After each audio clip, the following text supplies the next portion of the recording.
Je vous présente aujourd'hui ce joli coffret de Bruno Lallemand.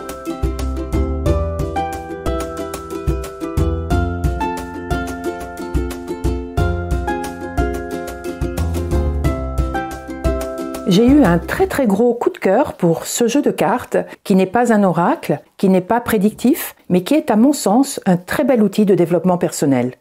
Réalise ton aspiration, des clés pour y parvenir. C'est un magnifique coffret édité par le Courrier du Livre qui coûte 27 € et qui est illustré par Émilie Mahé. Ce que je vous propose de faire est de vous parler tout d'abord un tout petit peu de l'auteur. Ensuite, vous aurez l'interprétation de 2 tirages au choix pour vous montrer comment fonctionnent les cartes.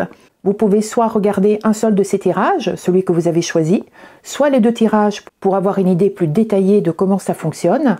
Et si cela ne vous intéresse pas, vous pouvez aller directement à la fin de la vidéo pour découvrir quelques-unes des cartes du jeu ainsi que mon avis. Je vous mets en description les différents timecodes ainsi que les chapitres de la vidéo. Allez, c'est parti! Bruno Lallemand, que vous connaissez certainement, est un enseignant spirituel et très pédagogue. Il transmet depuis maintenant plus de 34 ans, par l'écriture et surtout par des formations, les enseignements qu'il a reçus. Il est très inspiré par les sagesses ancestrales, bouddhistes et indiennes, et il enseigne le bonheur, le bien-être en soi pour être bien avec les autres. Depuis très jeune, il a eu une quête permanente, une quête spirituelle, qui l'a amené à faire de milliers d'heures de méditation, et il essaye aujourd'hui de transmettre, à travers les formations qu'il propose, des astuces très simples pour rendre la vie beaucoup plus facile et heureuse à vivre pour tous. Il a déjà écrit à ce jour plusieurs ouvrages, dont Comment utiliser pleinement votre potentiel, ainsi que Quand la vague réalise qu'elle est l'océan, également publié dans le Courrier du Livre. Je vais vous mettre en description les liens de sa page, ainsi que de ses formations. L'illustratrice de ce très joli jeu s'appelle Émilie Mahé, une créatrice visuelle qui a une formation en communication digitale et en cinématographie. Vous verrez que ce jeu est très simple, mais très inspirant. Nous allons le découvrir tout de suite.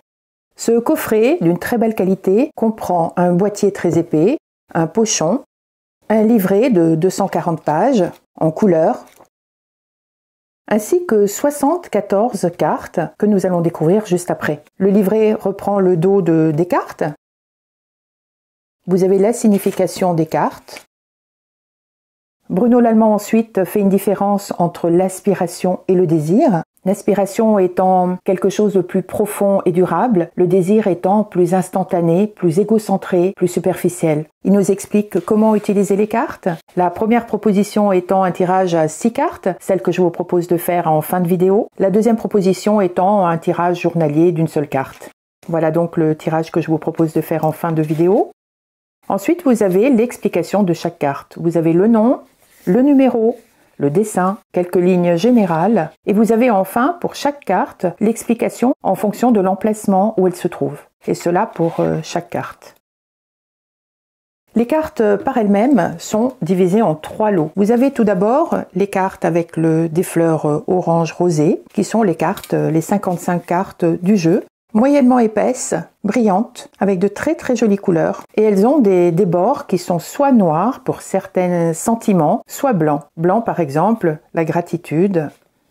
Noir, c'est la paresse ou l'orgueil, la générosité, la lutte, le mensonge, l'attachement au passé. Elles sont vraiment très jolies. Elles sont simples, mais vous voyez par exemple la motivation pour aller plus loin, pour aller plus haut. Et à chaque étape de cette échelle, il y a des fleurs, des sortes de récompenses. Je vais vous faire découvrir quelques cartes tout à l'heure. Ensuite, parmi les 2 paquets de cartes restants, dont le recto a des fleurs de couleur bleue, 9 cartes pratiques qui vont nous pousser à l'action et surtout à la réflexion sur certains points bien précis, qui vont probablement résonner pour nous tous. Ensuite, vous avez toujours avec des fleurs bleues un lot de cartes, de 10 cartes de citations, de réflexions, dans lequel on retrouve des phrases et des citations de personnes connues ou de Bruno Lallemand tout simplement, qui vont également nous faire réfléchir. Les cartes de ce jeu sont relativement grandes. Il n'est donc pas forcément très facile à mélanger comme un jeu de cartes classique. Il faudra peut-être le mélanger à plat sur une table. Ce jeu est vraiment très bien fait et je le trouve passionnant. Je pense que c'est l'un de mes jeux préférés pour cette année 2022 jusqu'à présent. Il est très percutant. Depuis que je l'ai reçu, je l'utilise tous les jours dans des thématiques sur des sujets différents et il fait énormément réfléchir. Comme promis, je vous propose un tirage avec ce très joli jeu. Je vous laisse quelques instants pour réfléchir au groupe de cartes que vous souhaitez, le groupe numéro 1, le groupe numéro 2. Il y a exactement le même nombre de cartes, j'ai juste mis en verso une couleur différente pour vous aider à les différencier. Le sujet principal du tirage est évidemment général, c'est un projet que vous avez envie de mettre en route ou que vous êtes en train de mettre en route. Le projet pouvant avoir trait à différentes thématiques professionnelles, sentimentales ou personnelles. Je vous laisse choisir et on se retrouve tout de suite après.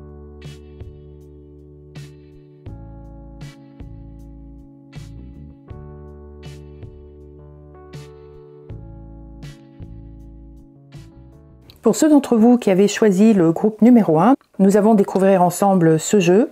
C'est ce tirage-là que j'ai voulu effectuer pour vous. Nous allons tout d'abord découvrir la première carte, celle de votre aspiration. Vous avez l'engagement, la numéro 2. Avez-vous en ce moment envie de vous engager dans une relation sentimentale, dans une relation professionnelle? Avez-vous peut-être envie aujourd'hui d'avoir un contrat sur un long terme? Et si ce n'est pas le cas, on vous demande peut-être ici de réfléchir à l'engagement. Peut-être êtes-vous toujours en train de courir partout, sans avoir d'attache, en fuyant les attaches. Nous allons découvrir ce que vous dit le livret à ce sujet. L'engagement est indispensable à la réussite d'un objectif, car c'est lui qui donne la détermination, la puissance, la ténacité, la noblesse et l'implication nécessaires pour faire aboutir ses actions. Sans un engagement profond et sincère, le moindre obstacle devient une excuse pour abandonner. La peur et le doute deviennent nos maîtres et décident de notre destinée. Un engagement est avant tout un engagement envers soi-même. La carte qui peut représenter un obstacle, c'est celle de la jalousie.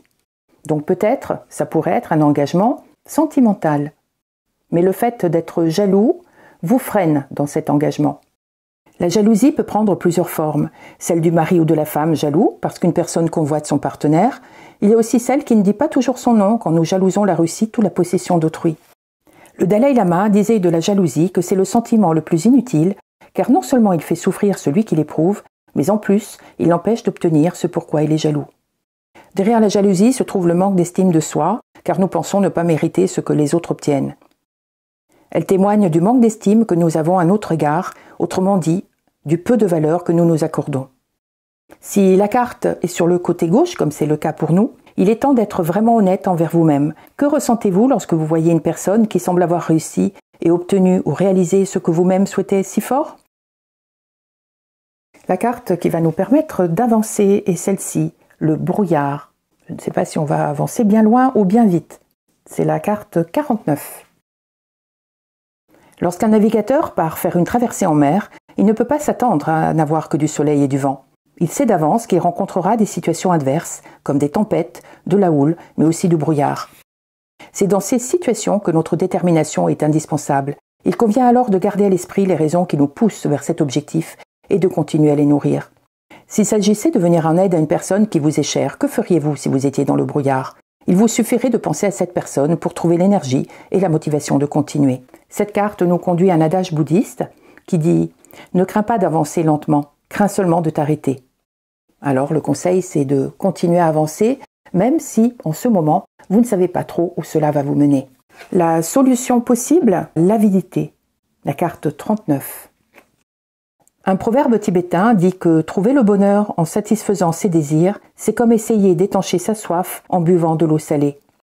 L'avidité est un désir insatiable qui ne trouve jamais la paix et qui ne peut pas nous apporter un bonheur durable. C'est bien le problème de l'avide.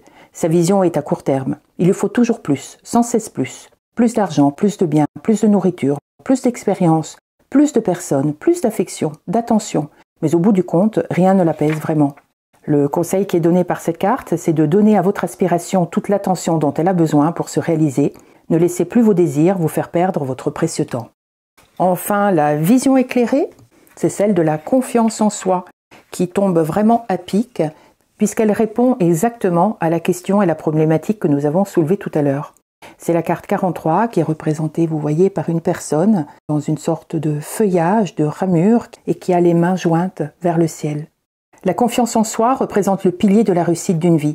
Comment en effet avoir des relations constructives et heureuses si nous doutons de nous et de notre capacité à participer au bonheur de cette relation?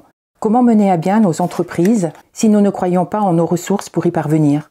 Comment également parvenir à se réaliser si nous doutons de nos capacités à le faire? Je ne vous lis pas tout pour vous laisser le plaisir de la découverte. Un sage a dit Pour renforcer votre confiance en vous, fixez-vous un objectif et cherchez à l'atteindre en dépit de la lumière et de l'obscurité que vous rencontrerez. Je trouve ce jeu très parlant et très beau, puisque vous voyez, vous avez envie de vous engager, ou peut-être n'êtes-vous pas prêt aujourd'hui à vous engager, parce que vous avez peur, vous doutez de vous. Le fait d'avoir cette très jolie carte de la jalousie, d'ailleurs, vous empêche de voir la réalité comme elle est, vous empêche aussi, vous, de vous voir comme vous êtes, et le manque d'estime de vous-même qu'on a évoqué tout à l'heure, vous ne vous sentez pas l'égal des autres. Ce qui fait que vous n'avez pas beaucoup de visibilité aujourd'hui, vous êtes dans le brouillard, et vous vous posez des questions. En revanche, il faut peut-être vous poser des questions sur la justesse de votre aspiration. Pourquoi voulez-vous vous engager? Quel est le motif principal? Quel est le fondement? Quelle est votre vraie raison, la vraie motivation? Si c'est peut-être une motivation juste d'avidité par rapport à l'ego, par rapport à du matériel, peut-être il faudrait redresser la barre et rectifier le tir. Et c'est justement en rectifiant le tir, en peut-être changeant la direction, ou peut-être le moyen de l'atteindre, que vous allez avoir plus de confiance en vous parce que vous vous ressentirez centré. On va découvrir maintenant ensemble la carte pratique, entrer en phase avec son aspiration. Vous voyez? Ça rejoint tout à fait un petit peu la conclusion de ce tirage, dans lequel il faut absolument connaître les vraies motivations de cet engagement. Pourquoi cet engagement est une aspiration pour vous? Et cela, vous voyez, va vous permettre d'entrer en phase, d'être aligné et d'être mieux dans votre tête et dans votre peau pour ça. Nous allons quand même découvrir dans le livret la carte pratique numéro 7. Il s'agit dans cet exercice d'entrer en résonance avec les personnes ou les circonstances qui peuvent contribuer à vous aider à réaliser votre aspiration. Prenons un exemple concret. Vous avez un projet associatif, professionnel ou familial qui nécessite l'acquisition de bâtiments ou d'une maison. Prenez conscience que ce lieu existe quelque part, un lieu qui correspond parfaitement à votre aspiration et ce lieu vous attend. Lorsque vous sentez que votre esprit est plus calme et plus détendu, imaginez que les circonstances que vous voulez voir se matérialiser, la personne que vous voulez rencontrer, ce lieu que vous cherchez, se trouve à quelque distance de vous. Appelez-les. Non, pas mentalement, mais de tout votre être. C'est comme si vous entriez en phase avec ces circonstances, cette personne ou ce lieu. Vous devez arriver à ce sentiment profond que désormais ce n'est plus qu'une question de temps avant que vous n'entriez physiquement en contact avec votre souhait. C'est un message magnifique. Si vous avez choisi ce tirage numéro 1, je vous invite à revenir sur cette partie de vidéo pour retravailler, pour réfléchir et pour regarder les cartes en détail. Parce que je pense que ça en vaut la peine et chaque carte va vous aider à mieux vous aiguiller. Je vais maintenant découvrir le deuxième tirage que vous pouvez également découvrir avec moi si vous le souhaitez, ce qui vous permettra de voir une autre interprétation. Je vous propose de découvrir ensemble ce deuxième tirage. C'est ce tirage-là que j'ai voulu effectuer pour vous. Tout d'abord, la carte de l'aspiration, c'est celle de la persévérance, la numéro 6, qui est représentée par un escalier au milieu duquel se trouve un personnage, et la deuxième partie est pleine de fleurs. C'est-à-dire que peut-être les efforts pour atteindre ce premier palier ont été compliqués, mais si on persévère, si on insiste, si on continue, on en a des récompenses, et on s'approche d'ailleurs de notre objectif. La persévérance est une qualité indispensable pour atteindre ses objectifs. Celui qui persévère ne se laisse pas facilement décourager. Aucun obstacle ne parvient à le dévier de sa route parce qu'il sait ce qu'il veut. Mais comment rester persévérant devant l'adversité lorsque les vents contraires soufflent fort? Comment maintenir le cap et ne pas se laisser décourager? Simplement en cultivant chaque jour une motivation forte, en se rappelant à chaque instant pourquoi nous avons pris cette direction. Vous vous obstinez malgré les freins et les obstacles qui se présentent à vous, ce qui peut mettre à l'épreuve votre projet. Parmi les obstacles qui peuvent se présenter, vous avez celui du perfectionnisme, la carte 44. Peut-être qu'êtes-vous trop pointilleux, peut-être qu'êtes-vous trop exigeant, peut-être êtes-vous trop dans les détails, trop critique. Nous allons découvrir cela ensemble. Se perfectionner est une chose, être perfectionniste en est une autre. Le perfectionnisme est sous-tendu par la peur de mal faire et par la culpabilité. La personne est obsédée par un souci exagéré de la perfection en toute chose. Le perfectionniste a un besoin compulsif de tout contrôler, ce qui ne lui permet pas de se détendre. Chaque fois qu'il le fait, son anxiété lui rappelle qu'il aurait pu faire mieux. Alors, nous avons tiré cette carte sur la gauche, donc ce paragraphe-là nous intéresse. Avez-vous tendance à tout contrôler? Considérez-vous que les autres n'en font pas assez ou pas comme il faut? Avez-vous tendance à vous mettre souvent la pression parce que vous exigez de vous de ne jamais vous tromper? Que tout soit parfait parce que vous ne supportez pas qu'on vous critique et qu'on remette en question votre travail ou vos comportements? Il est temps d'accepter que vous êtes parfaitement imparfait et que c'est votre différence qui participe à votre bonheur et non une obligation à vous conformer aux attentes d'autrui. Il est temps d'apprendre à vous aimer enfin tel que vous êtes. Vous avez également ici la peur de réussir. Parfois d'ailleurs, la peur de réussir peut être paralysante. On peut chercher une excuse pour ne pas réussir. Cela peut paraître paradoxal parce que si nous avons une aspiration, c'est bien parce que nous voulons réussir. Nous désirons l'atteindre. Alors pourquoi en avoir peur? Parce que si vous réussissez, votre vie ne sera sûrement plus la même. Votre regard sur vous-même ne sera plus le même, celui des autres non plus. Dans certains domaines où nous sommes plus exposés au regard des autres, nous pouvons souvent être enviés, admirés, mais aussi jalousés, critiqués. Pouvez-vous supporter cela? Si vous connaissez cette peur, examinez-la de près et vous verrez à coup sûr que ce qui vous effraie en réalité, c'est le changement. Le moment est arrivé pour vous d'accepter d'aller vers une nouvelle vie. La solution possible est le oui. Je pense que ça doit être une des plus jolies cartes du jeu, qui a priori vous ouvre toutes les portes. Nous allons voir ensemble ce qu'en dit le livre. Êtes-vous arrivé à ce stade de dire un grand oui à votre aspiration? Pouvez-vous dire d'une seule voix oui, je le veux? Oui, c'est à cela que j'aspire? Oui, c'est à cela que je vais me consacrer entièrement? Quand vous dites oui, ce n'est pas un oui aveugle. Vous dites oui à tout ce que cela implique. Puisque vous avez cette carte dans votre jeu, vous êtes probablement aujourd'hui prêt à ce que les choses avancent, prêt à réaliser votre aspiration et vos souhaits. Vous avez ici la jolie carte du poids du passé. Regardez comme c'est joli. Vous avez un petit filet qui est porté par un petit ballon, le ballon étant quelque chose de très léger, de fragile. Ce poids peut s'envoler, peut partir, peut exploser à tout moment. D'ailleurs, regardez la petite montre à gousset en dessous, c'est très joli, c'est très finement pensé. Donc c'est la carte 35. On va découvrir ce qu'en dit le livre et après je vous ferai ma petite interprétation. Ce n'est pas parce que nous avons oublié ce que nous avons vécu et que nous sommes passés à autre chose que le passé ne continue pas à nous influencer. En réalité, ce n'est pas le passé qui nous influence, ni ce qui est arrivé, mais le regard ou l'appréciation que nous en avons gardé intimement. Si ce que nous avons vécu n'a pas complètement été accepté, si nous n'avons pas complètement digéré ce qui nous est arrivé, si nos blessures n'ont pas pu réellement cicatriser, alors ces circonstances douloureuses sont autant de freins à notre accomplissement. Si vous tirez cette carte, il est fort possible que vous soyez encore attaché à votre passé, que vous ne soyez pas encore arrivé à ce stade de l'accepter pleinement et de le voir comme un fait de la vie. Si nous devions résumer ce tirage par rapport à un projet qui vous tient à cœur, nous pourrions dire que vous êtes persévérant, vous y accrochez, vous vous donnez les moyens pour avancer, pour aller vers cet objectif. Il faut simplement faire attention à ne pas être trop exigeant par rapport à vous-même, par rapport aux autres. Il faut accepter l'idée de pouvoir vous tromper, de pouvoir peut-être rectifier le tir, changer de direction, avoir des évolutions possibles. On ne peut pas réussir à tous les coups. Et quelles que soient les décisions que vous allez prendre, vous avez le droit de vous tromper et de changer de direction, changer de décision. Vous avez peut-être au fond de vous quand même la peur de réussir et le poids du passé qui sont à mon avis reliés. Peut-être vous avez une gêne par rapport à votre entourage, par rapport à votre famille, par rapport peut-être à quelque chose de générationnel. Le fait de réussir peut vous mettre mal à l'aise par rapport à quelqu'un de votre famille qui n'a pas réussi, qui aurait voulu, qui n'a pas pu. De toute façon, vous avez avec la carte oui, cette sorte de certitude, de volonté. Vous êtes prêt à accepter le changement que cela implique. Dans la carte pratique, regardez, vous avez nourrir sa vision. Et c'est exactement le conseil qui vous était donné par l'une de ces cartes, dans lequel on vous demande de visualiser l'avenir, visualiser votre projet, visualiser la réussite, la rencontre, le lieu, la personne qui va pouvoir vous aider à le mettre en place et le mettre en route. C'est un très très joli tirage. Comme je l'ai conseillé aux personnes du tirage précédent, je vous invite à revenir sur cette vidéo, sur cette partie de vidéo, pour pouvoir analyser, réfléchir et méditer sur les conseils, sur l'axe de réflexion qui vous est donné dans ce tirage. Vous voyez que ce jeu est vraiment très très puissant. Je vous laisse maintenant découvrir quelques-unes des cartes et on se retrouve tout de suite après.